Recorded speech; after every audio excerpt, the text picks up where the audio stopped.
Hey everyone, welcome to the 5 News Bright Side. I'm Darren Bob. Thanks for joining us. The city of Fort Smith is honoring one of its own, Officer Kyle Newman, who was shot in the line of duty. 5 News reporter Lauren Spencer spoke with Officer Newman and his family about his recovery and what this honor means. Integrity, honor, and selfless devotion.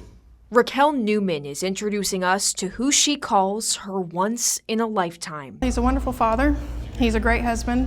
Officer Kyle Newman's voice is still recovering, so Raquel is helping tell their story. It starts on May 17th. Just a lot of sadness, of course, uncertainty, but, as soon as I seen him, I just knew, you have to be positive. That's how she felt after he was critically injured after conducting a DWI traffic stop where he was shot in the neck. The tenacity just behind his will to live is really what's got him through it. Raquel always knew her husband was a hero, and the city made sure his sacrifice won't be forgotten. 2 months later, July 21st, is now Officer Kyle Newman Day. We're just also very thankful that he is where he is right now, that he's able to be here.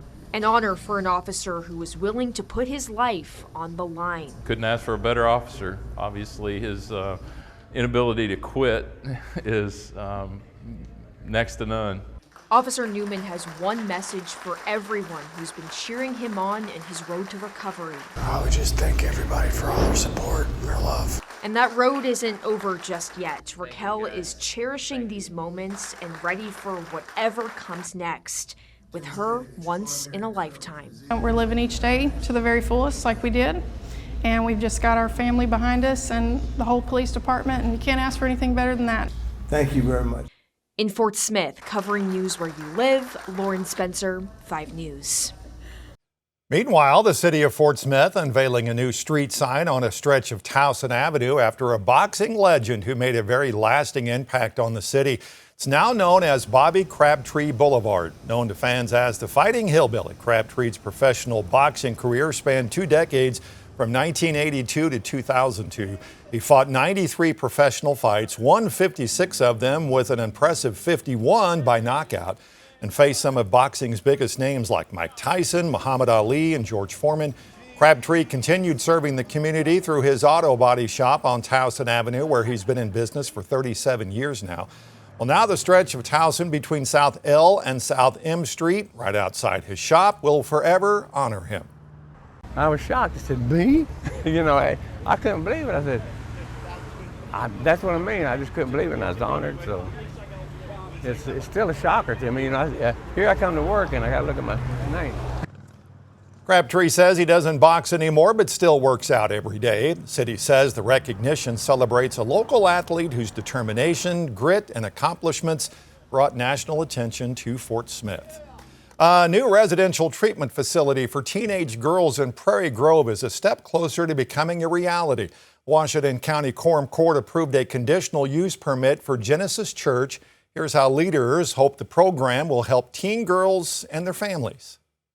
Right now, this stretch of land off Greasy Valley Road is nothing. I can tell you without a doubt that Genesis Ranch will help our kids. But after Thursday night's unanimous vote by the Washington County Quorum Court, plans for Genesis Ranch can now move forward. The nonprofit is an expansion of Teen Challenge Adventure Ranch of Northwest Arkansas, which has served teenage boys for more than 50 years. Executive Director Joy Thomas says they saw a need to create a similar program for girls. I've just seen miracles just over and over again, and that's what I expect for the girls. The residential treatment program will serve up to 16 girls, providing 24-hour care for girls facing mental health, behavioral health, and substance use challenges. We take girls that have experienced trauma in their life, and lots of times to cope, they will use drugs or they'll have less than desired behaviors.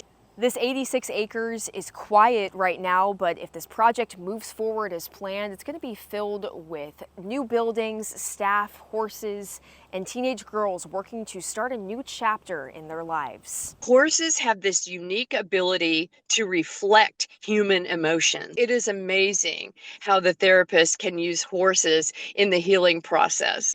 And Thomas hopes it will give girls more than just treatment. I want them to be able to to find their identity. I want them to be able to understand that they are enough. In Washington County, covering news where you live, Lauren Spencer, 5 News.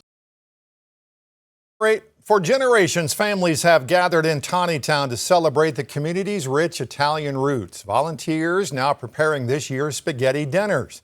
5 News chief photographer Joel Katner gives us a behind-the-scenes look. This is the 127th year. Started as a picnic, and the biggest part of it is still a picnic. And they used to hand make these noodles, by hand with knives and forks. Well, it's like anything else. If you don't put any love in it, you don't get any out. It's just better. We think it's the best we have. We've been planning this thing since last year, and that means everything starts coming together right now.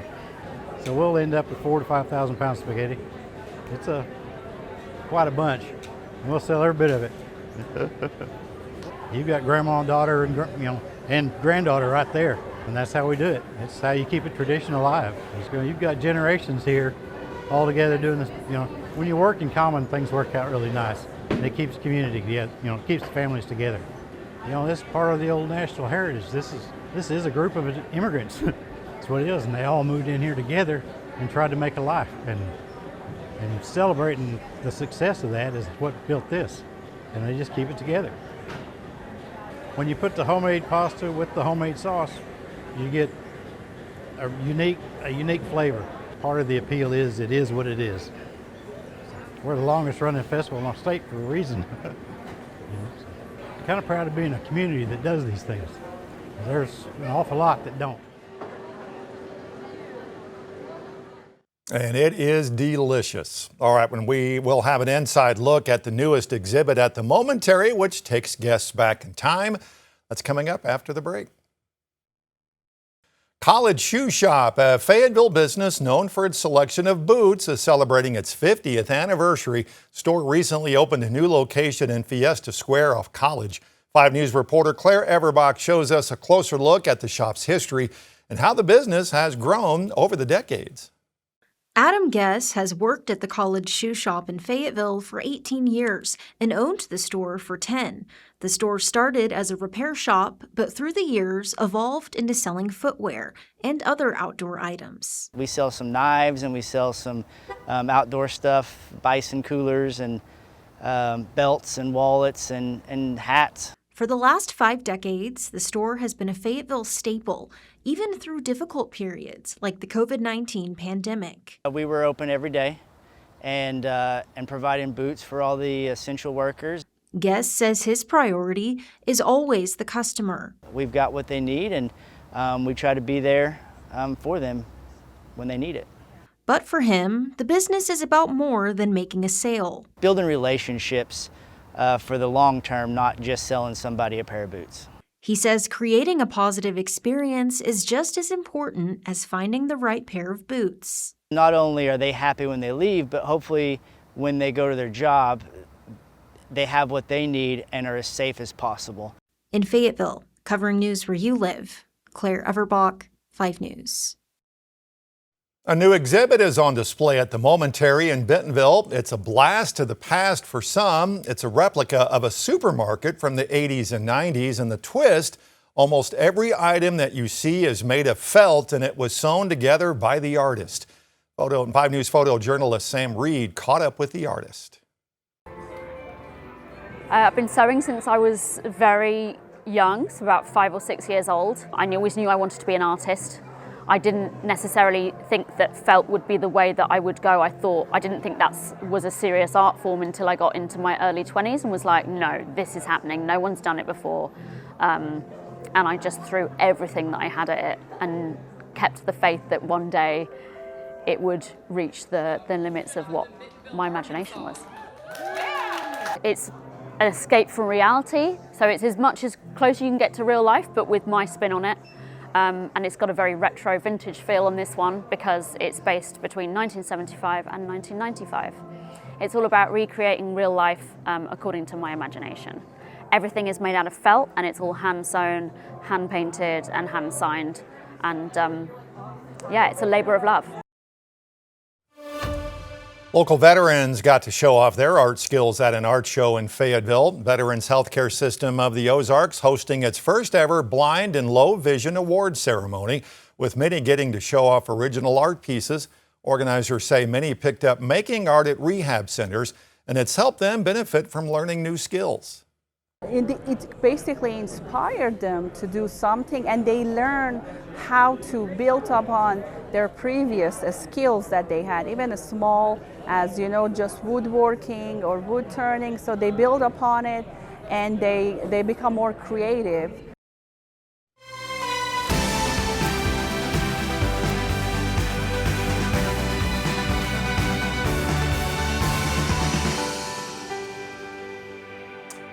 In the latest edition of our Red, White, and You series, where we highlight the impact of everyday people making a difference in our communities, we're introducing you to a Bella Vista couple helping those in vulnerable communities heal through nature.